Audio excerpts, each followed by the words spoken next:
Hi, today we're going to look at using Scottish grown larch for cladding houses and buildings. This is an instructional video for ASHS, that's the Association of Scottish Hardwood Sawmillers, and we're doing it at the Scottish Wood Yard in Fife. Here's a very quick look at how we turn a larch log into larch cladding.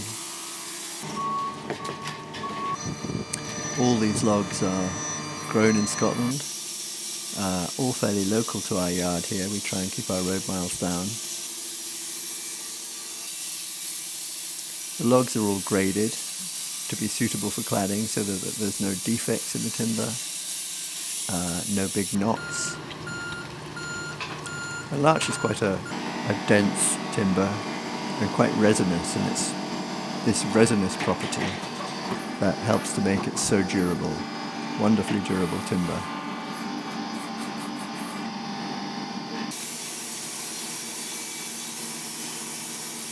We use band saws, which leaves a very fine sawn finish on the timber. Most of our larch doesn't get planed, it just goes out sawn with a sawn finish.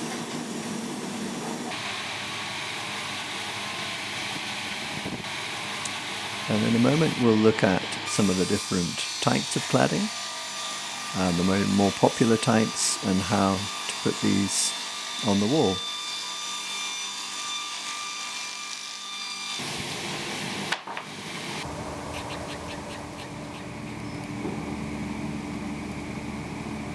Here we have Scottish larch cladding. This is Batten on board, and it's put up in a way that you have a 45, this is a 45mm batten over a 150mm board. Now this is a rain screen. It's designed so that it's not keeping water out completely. If any moisture gets behind it, then there is an air gap behind this cladding, a gap at the bottom for it to come out, and a gap at the top for it to vent. So the idea is that you have a ventilation space behind this rain screen, and any moisture that gets behind it vents off. That's essential. We have Batten on board. Below the Batten on board we have horizontal cladding. Now, horizontal cladding is profiled boards. It might be shiplap, it might be V-groove. This is tongue and groove V-groove. Normally people go for one or the other. We quite like the mixture, so we've got both here.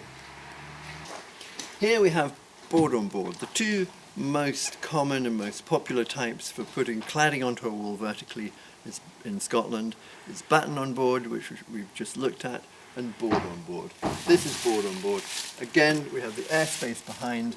We have the first layer of 150mm 6-inch boards against the wall, or against the support battens, and then a 100mm gap in between each first layer of boards, and then another 6-inch or 150mm board spanning that gap with a 25mm overlap on either side.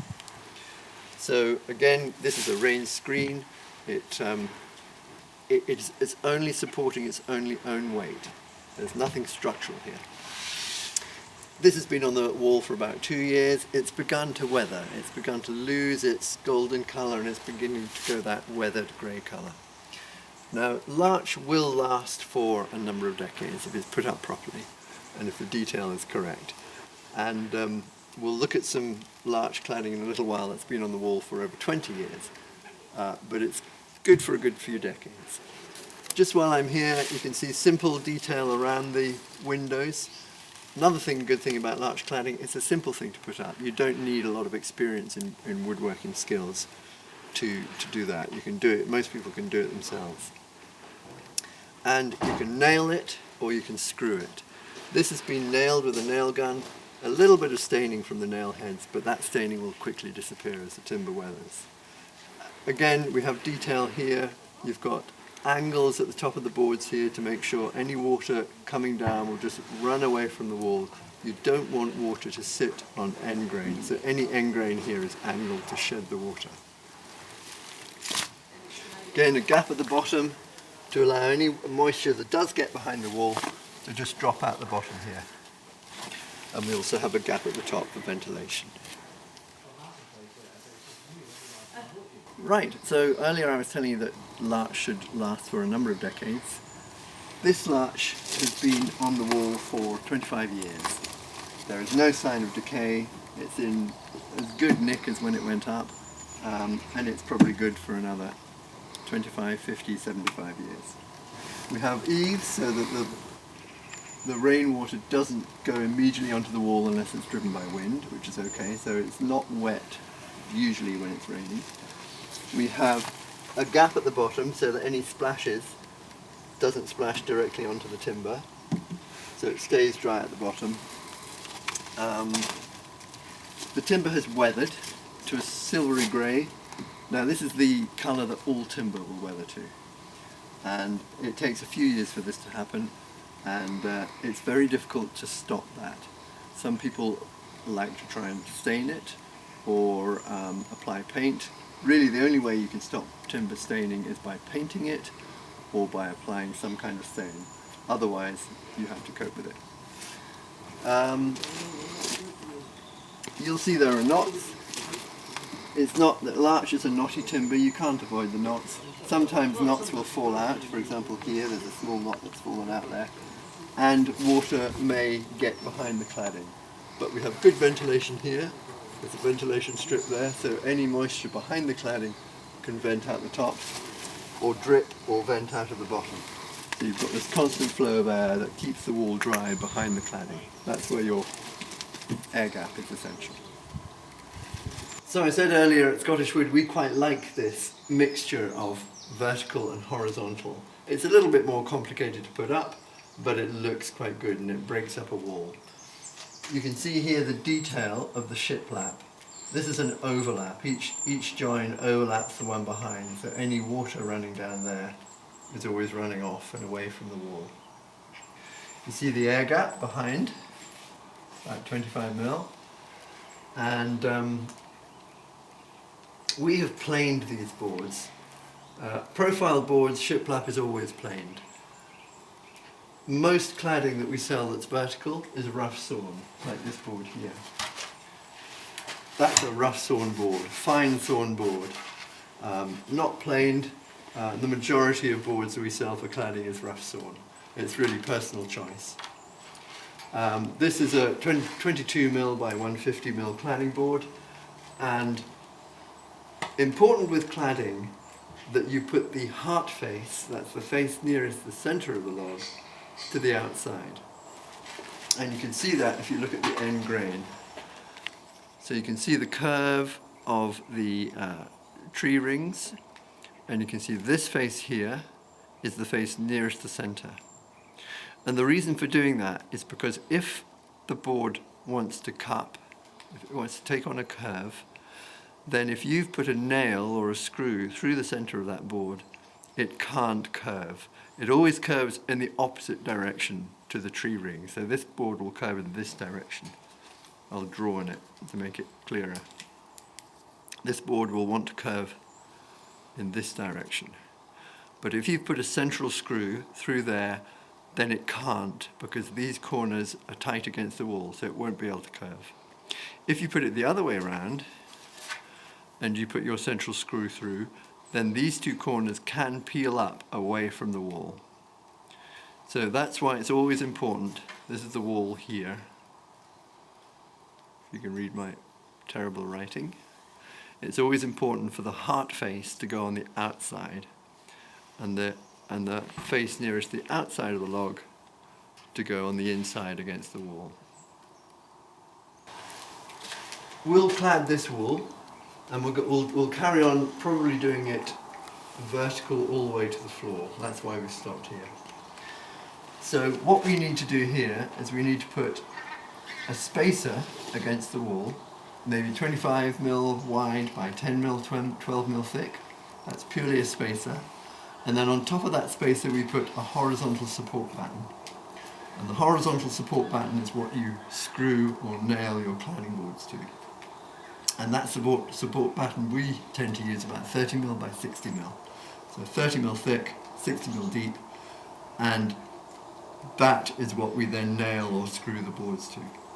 The reason for the spacer is so that if any moisture gets behind, then it can run down and it won't get caught on the support battens. If you screw the support battens against the wall, then the moisture will get caught in them and won't run away. We always want the water to run away.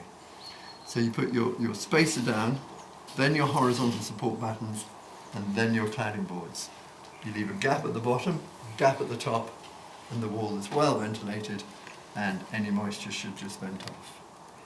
For horizontal cladding, you don't need the spacers. You can simply put your support battens. They can be, again, quite beefy, 25 by 50, 30 by 60, and you simply screw your horizontal boards to those vertical battens. Any moisture can run down unimpeded. Bob's your uncle. Well vented. Right, so we were looking at vertical cladding, and I also showed you some horizontal cladding, some shiplap cladding. Now we have another type of horizontal cladding, which is called open jointed cladding. These boards are not touching each other. There's no overlap, there's no tongue and groove, there's purely a gap between each board. The edges of the boards are profiled to shed the water off each board and onto the one below, so the water will never get behind. If you do get moisture behind, then we have plenty of ventilation. There's gaps between each board, about 10 mil. And so any moisture behind there will vent off and it will remain dry. Again, this timber is weathered. It's been on the wall for about 15 years. Very difficult to avoid that unless you decide you want to paint the timber or to put wood stain onto it. But if you do that, you have the maintenance issues. You have to maintain the painting, and whereas this one is maintenance free, very low cost, maintenance free, and will be here for decades. The screws used here were galvanized screws, and I was talking about galvanized before, and so there would have been some staining when it was fresh timber, and you can see how that staining has completely disappeared. Here we have stainless steel screws, 15 years on, still silver. Here also stainless steel, so it shows the difference between galvanized and stainless steel. Stainless steel is probably the better option on the whole. They're not as strong as as standard screws, but they're not bad. Again, more open jointed cladding.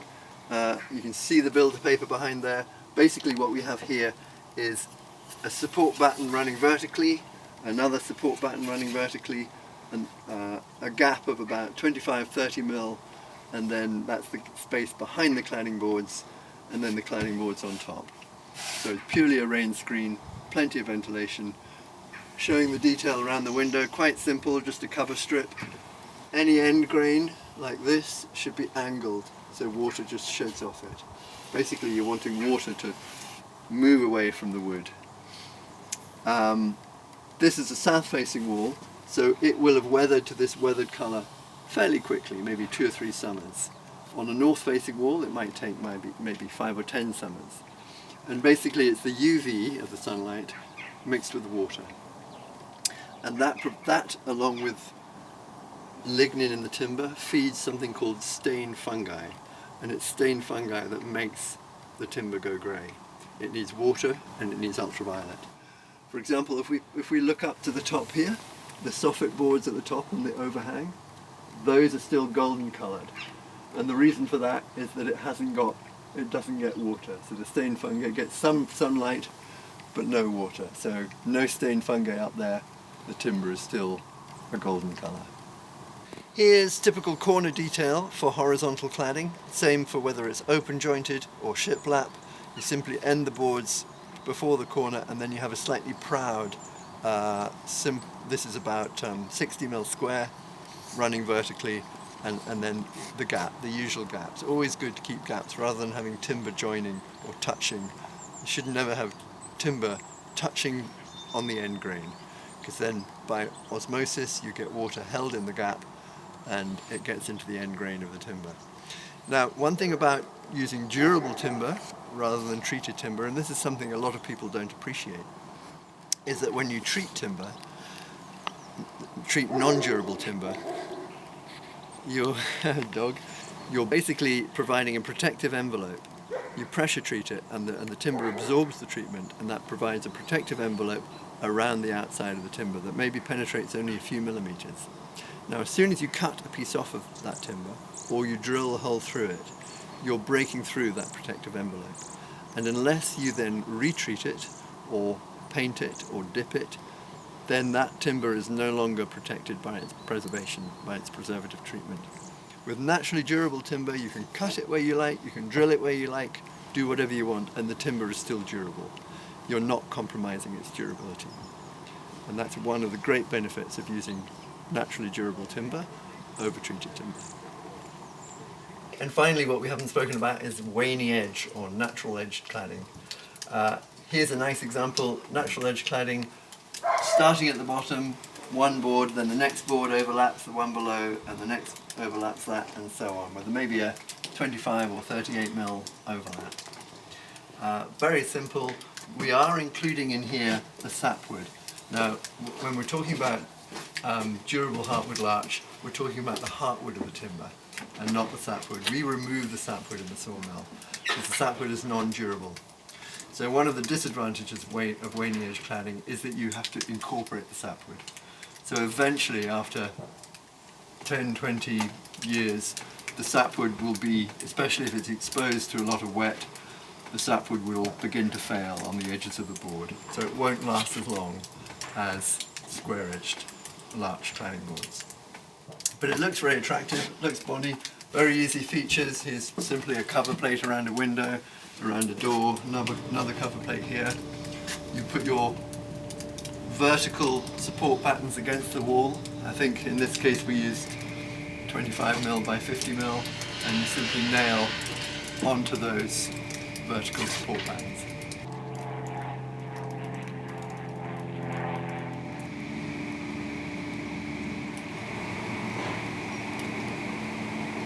Well, I hope that was helpful. Thank you for being here. If you want more information, just go to the ASHS website, that's ashs.co.uk. You will also find there a list of members who can give you individual attention and their whereabouts in Scotland. So thank you for being here. I hope it's been useful. Happy cladding.